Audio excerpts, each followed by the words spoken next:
श्री स्वामी समर्थ. जय जय स्वामी समर्थ. स्वामी महाराज तुमच्या सर्वांच्या सर्व चांगल्या इच्छा पूर्ण करोत हीच स्वामीचरणी प्रार्थना. प्रत्येक दिवस हा नवीन उमेद घेऊन आणि एक नवीन अनुभव देऊन संपत असतो. कधी आपण चुकतो तर कधी त्याच चुकांमधून शिकत असतो. जेव्हा आपण काहीतरी नवीन करतो तेव्हा बरेच अडथळे आपल्या मार्गात येतात. स्वामी महाराज आपल्या कठीण काळात आपली परीक्षा पाहतात आणि जेव्हा आपलं मन डगमगतं अशा वेळी ते स्वतः आपल्या मदतीसाठी धावून येतात. मी ते अनुभवलं आहे. जेव्हा जेव्हा माझ्या लाईफमध्ये काहीतरी वाईट होणार अशी चाहूल किंवा एक प्रकारची भीती वाटते तेव्हा माझे स्वामी समर्थ महाराज ते संकट निवारण्यासाठी तत्पर असतात. खरं सांगायचं झालं तर स्वामी महाराजांच्या विषयी मी काय सांगावं, ते खूप मोठे आहेत. त्यांच्यासमोर मी एक अजाण बालकच आहे. एक आई जसा आपल्या मुलांच्या चुका पोटात घेते त्याचप्रमाणे माझे स्वामी माझ्या चुका पोटात घेत आले आहेत. स्वामींनी कायम माझ्यासोबत असावं हीच माझी स्वामीचरणी प्रार्थना. श्री स्वामी समर्थ. आता आपण आजच्या अनुभवाकडे वळूयात. आजचा अनुभव आहे केदार शिंदे यांचा. त्यांच्या आयुष्याच्या 24-25 वर्षानंतर स्वामी त्यांच्या आयुष्यात आले. 3 जुलै 1997ला त्यांच्या पहिल्या नाटकाचा प्रयोग होता. आमच्यासारखे आम्हीच. त्या दिवशी मधला जो वेळ असतो कलाकारांच्या मेकअपसाठी, त्यावेळी जी वेळ असते त्या दरम्यान त्यांची इच्छा झाली की कुठेतरी एखाद्या मंदिरात जाऊन डोकं ठेवून यावं, कारण शुभारंभाचा प्रयोग आहे. त्यानंतर त्यांनी तिथं विचारणा केली की जवळ कुठं मंदिर आहे का, तर एका व्यक्तीने सांगितले की पुढे जाऊन डावीकडे वळले तर मंदिर आहे. मी कुठल्या तरी विचारात असेल आणि पहिलं डावीकडचं टर्न सोडून त्यानंतर येणाऱ्या मंदिरात म्हणजेच स्वामी मठात गेले तर समोर खूप मोठी स्वामींची प्रतिमा होती. त्यावर लिहिलं होतं श्री स्वामी समर्थ. मला वाटलं काय कोण आहेत बाबा, पण मी सोबत नाटकाचं तिकीट आणलं होतं. ते मी त्यांच्या चरणी ठेवलं आणि सांगितलं की शुभारंभाचा प्रयोग आहे, या प्रयोग बघायला. जेव्हा ते नाट्य प्रयोगाच्या ठिकाणी परत आलो तर हाऊसफुल झालं होतं शो. पूर्ण थिएटर भरलेलं होतं आणि एकच सीट खाली होती, ती होती स्वामी समर्थांची. हा छोटासा अनुभव त्यांनी शेअर केला आहे. ते सांगतात ते आज जे काही त्यांच्याकडे आहे आणि पुढे जे काही असेल ती सर्व स्वामी महाराजांच्या कृपा आशीर्वादच आहे. मंडळी, आज मी माझ्या जीवनात मला आलेले स्वामी समर्थांचे अनुभव व इतर व्यक्तींना आलेले अनुभव मांडणार आहे. स्वामी समर्थांचे माझ्या जीवनात एक अमूल्य स्थान आहे. मला प्रत्येक संकटातून बाहेर पडण्याचा मार्ग समर्थ नेहमी दाखवतात. मला मोठ्यातल्या मोठ्या संकटात मी जेव्हा हतबल झाले तेव्हा त्यांचा मला भक्कम आधार जाणवला आहे. आणि समर्थ नेहमी म्हणतात, भिवू नकोस, मी तुझ्या पाठीशी आहे. स्वामी तारी त्याला कोण मारी. आमच्या गावी एक हार्ट पेशंट होते. त्यांच्या हृदयाच्या झडपची लवचिकता कमी झाली होती, त्यामुळे पुरेसा रक्तपुरवठा शरीराला होत नव्हता. 1997 पासून त्यांना या आजाराने त्रासाला सुरुवात झाली. त्यांना तेव्हापासून औषध चालूच होते, पण त्यांचा त्रास हळूहळू वाढत गेला. जास्त त्रास, दगदग झाली की ते थकून जायचे. अशा परिस्थितीत त्यांनी 2003 पर्यंत नोकरी केली, पण त्यांना जास्त त्रास होऊ लागला. त्यांना ओपन हार्ट सर्जरी करायला सांगितले होते. त्यांनी डॉक्टरांच्या सल्ल्याने सर्जरी करण्याचा निर्णय घेतला. त्यांच्या घरात स्वामी समर्थांची एक मोठी प्रतिमा होती. ती व्यक्ती नेहमी त्याची सेवा करत असत. तेवढेच त्यांना बरे वाटते. त्यांची स्वामी समर्थांवर अपार श्रद्धा होती. आजारातून सावरण्याची ताकद स्वामी त्यांना देत होते. ते एके दिवशी पत्नीसोबत बाहेर निघाले होते. पायी चालत असताना अचानक मोटरसायकलने येऊन त्यांना धडक दिली. धडक जोराची होती. ते उडून रस्त्यावर पडले. आजूबाजूच्या लोकांनी त्यांना उचलले. त्यांच्या कमरेत जोराच्या वेदना जाणवत होत्या. त्यांच्या डाव्या हाताच्या कोपऱ्यातले हाड पूर्ण मोडले होते. त्यांनी लोकांच्या सहाय्याने उभे राहण्याचा प्रयत्न केला तर उठता येईना. उजव्या पायाचे हाड घोट्यातून मोडले होते. त्या परिस्थितीत त्यांना ॲडमिट केलं. समर्थ कृपेने त्यांना एक ऑर्थोपेडिक सर्जन वेळेवर उपलब्ध मिळाले. त्यांच्यावर उपचार चालू झाले. त्या हार्टसाठी ज्या हार्ट सर्जरी डॉक्टरकडे ट्रीटमेंट घेत होते ते डॉक्टर उपलब्ध झाले. 2-3 दिवसात दोन्ही ऑपरेशन यशस्वीरित्या पार पडले. पण या सर्वात त्यांच्या हार्टला कोणताही त्रास झाला नव्हता. ऑर्थोपेडिक सर्जन एकदम खेळाडू वृत्तीचा असल्यामुळे त्यांना त्रासाची जाणीव झाली नाही. त्यांनी त्यांचे गांभीर्य जाणवू दिले नाही. ते आले की वातावरण एकदम बदलून जाई. ते अतिशय खेळकरपणे बोलत. स्वामींनी त्यांची अशी अवस्था केली होती की त्यांना खचून जाऊ नये. प्रचंड होणाऱ्या वेदना सहन करण्याचे धैर्य स्वामींनी त्यांना दिले. ऑपरेशननंतर 1 महिन्यात असे व्हीलचेअरवर बसून इकडे तिकडे फिरत होते. हे सर्व रागा न करता सहन करण्याची ताकद स्वामींनी त्यांना दिली. 7 ते 8 महिन्यात सर्वत्र बाहेर येऊ लागले. पण पुढील 2 महिने त्यांना हार्टचा त्रास होऊ लागला. 2 महिने तब्येत सुधारण्यासाठी घालविले होते. त्यांनी हार्ट सर्जरीचा प्लॅन केला. 4 पैकी 3 हृदयाच्या झडपा बदलावे लागणार होते. हार्ट सर्जन स्वतः त्यांची काळजी घेत होते. त्यांची देखभाल करत होते. कारण ऑपरेशननंतर 5 दिवस त्यांना कुणालाही भेटता येणार नव्हते. ते त्यांना धीर द्यायचे. तुला लवकर बरे व्हायचे आहे. मुलांच्या जबाबदाऱ्या पार पाडायच्या आहे. असे सांगून प्रोत्साहन द्यायचे. मनाला उभारी द्यायचे. त्यांच्या रूपाने स्वामीच येऊन पित्याची माया त्यांना देत होते. त्यांची तब्येत सुधारली आहे व या शरीरभोगातून ते बाहेर पडले आहेत. स्वामींनीच त्यांना तारले अशी त्यांची श्रद्धा आहे. स्वामीच तारणहार आहेत. तुम्ही 1 पाऊल पुढे टाकले तर स्वामी 10 पाऊले पुढे नेतात. याचा पुरेपूर प्रत्यय त्यांना आलेला आहे. फक्त श्रद्धा अढळ पाहिजे. स्वामी समर्थ सर्व देवांचा अवतार आहे. माझ्या आयुष्यातले त्यांचे स्थान अढळ आहे. तुम्हाला तुमच्या जीवनात जर काही स्वामी समर्थांचे अनुभव आले असतील तर मला कमेंटमध्ये नक्की सांगा. ब्रह्मांड नायक स्वामी समर्थ महाराजांच्या अनेक लीला केवळ अद्भुत आणि अचंबित करणाऱ्या आहेत.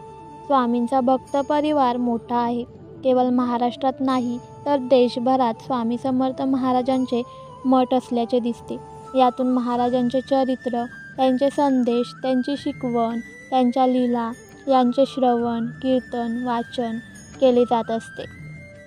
स्वामी भक्तांना नियमित मठात जाता आले नाही तरी ते घरी राहून स्वामींचे नामस्मरण, उपासना करत असतात. स्वामी समर्थ पाठीशी असल्याचे अनुभव आल्याचे अनेक स्वामी भक्त सांगत असतात. स्वामी समर्थांच्या लीला असतील, त्यांची कृती असेल, त्यांची वचने असतील, ही कायम समाजाला बोधप्रद ठरत असतात. त्यातून काही ना काही शिकवण, संदेश समाजाला मिळत असते. एके दिवस मदोन्मत झालेल्या गजराजाला स्वामींनी शांत केल्याचे सांगितले जाते. नेमके काय घडले जाणून घेऊया. अक्कलकोट गावात महिपालाचे देवालय आहे. तेथेच मालोजी राजांच्या गवार नामक हत्तीला बांधण्याची जागा होती. त्या जागेवर आता शाला आहे. तो हत्ती एकदा चांगलाच पिसाळला. काही केल्या नियंत्रणात येत नव्हता. माहूत आपापल्या परीने प्रयत्न करीत होते. मात्र अंकुश ठेवणे शक्य होत नव्हते. येणाऱ्या जाणाऱ्या लोकांवर तो हल्ला करू लागला. यामुळे त्या रस्त्यावरून जाण्याची नागरिकांना भीती वाटू लागली. एके दिवस राजांनी त्याला 4ही पायात साखळदंड बांधून जखडून ठेवले. तरी तो सोंडेने नागरिकांवर दगड भिरकावीत असे. अखेर वैतागून मालोजी राजे स्वामी समर्थ महाराजांच्या दर्शनास आले. राजे महाराजांना म्हणाले की आमचा हत्ती सध्या फारच माजला आहे. नागरिकांना त्याची खूप भीती वाटू लागली आहे. काही केले तरी त्यावर अंकुश ठेवता येत नाही. असे अनेक प्रयत्न करून थकलोत. त्याला देहांताची शिक्षा करावी का असा सवाल राजांनी स्वामींना केला. स्वामी समर्थ शिकवण: अहंकार प्रगतीस बाधक, निरपेक्ष भक्ती श्रेष्ठ. राजांचे बोलणे ऐकून स्वामी महाराज आपल्या त्या हत्तीकडे जाण्यास निघाले. वाटेत स्थानिक भक्तगण महाराजांना विनंती करू लागले की महाराज, या रस्त्याने जाऊ नका. तो हत्ती मोठमोठे दगड सारखा भिरकावीत असतो. मात्र महाराज पुढे गेले. ज्यांची सत्ता जगावर चालते, ज्यांना प्रत्यक्ष काळ घाबरतो, असे साक्षात प्रत्यक्ष दत्तावतार श्री स्वामी समर्थ सोबत असताना जे भक्त स्वतःला सेवक म्हणत होते ते देहबुद्धी धरून पळून गेले. हत्तीला बांधून ठेवले होते. तेथे पोहोचेपर्यंत केवळ एकनिष्ठ शिष्योत्तम असलेले सोलप्पा आणि बाबा यादव एवढेच 2 ते 4 जण स्वामींसोबत थांबले. महाराज कमरेवर हात ठेवून हत्तीसमोर उभे राहिले आणि रागाने त्याला म्हणाले की, "अरे मूर्खा, माजलास काय? चढेल तो पडेल.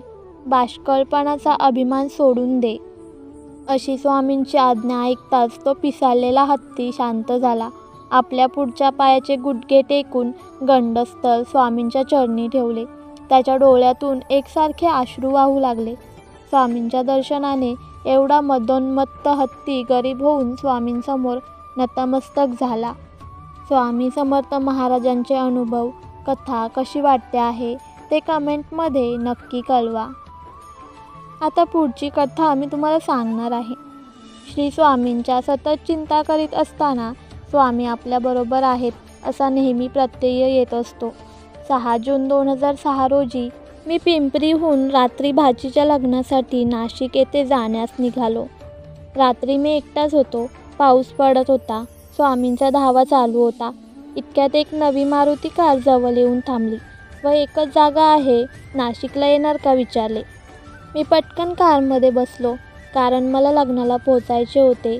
परंतु संगमनेर मागे गेले आणि एक सुनसान जागी रात्रीचे 2 वाजता गाडीतील पेट्रोल अचानक संपले व गाडी थांबली. सर्व येणाऱ्या जाणाऱ्या गाड्यांना थांबवण्याची विनंती केली, पण अंधार होता, त्यात पाऊस पडत होता. माझ्याजवळ थोडे पैसे पण होते. साधारण 10,000 रुपये होते. मनात भीती वाटू लागली होती.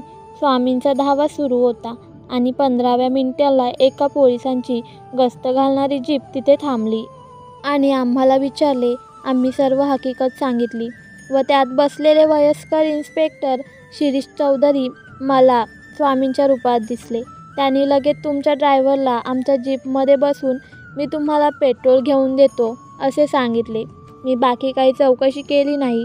त्यांच्या मदतीने जीपने सुमारे 15 किलोमीटर संगमनेरला जाऊन त्यांनी एका माणसाला उठून पेट्रोल द्यायला सांगितले.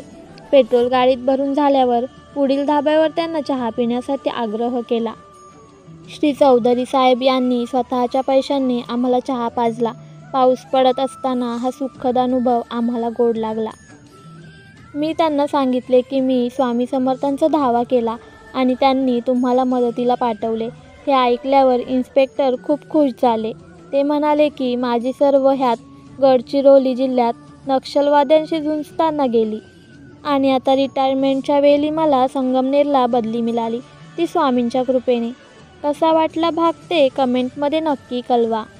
श्री स्वामी समर्थ. अरे, तुझी जीवननौका कितीही मोठ्या संकटरूपी वादळात अडकली असू देत, थोडा धीर धर. काही अंतरावर तुला श्री स्वामी समर्थ नामाचा किनारा मिळाल्याशिवाय राहणार नाही. प्रत्येकाच्या आयुष्यात काय लिहून ठेवले आहे हे स्वामींशिवाय कोणालाच माहीत नाही.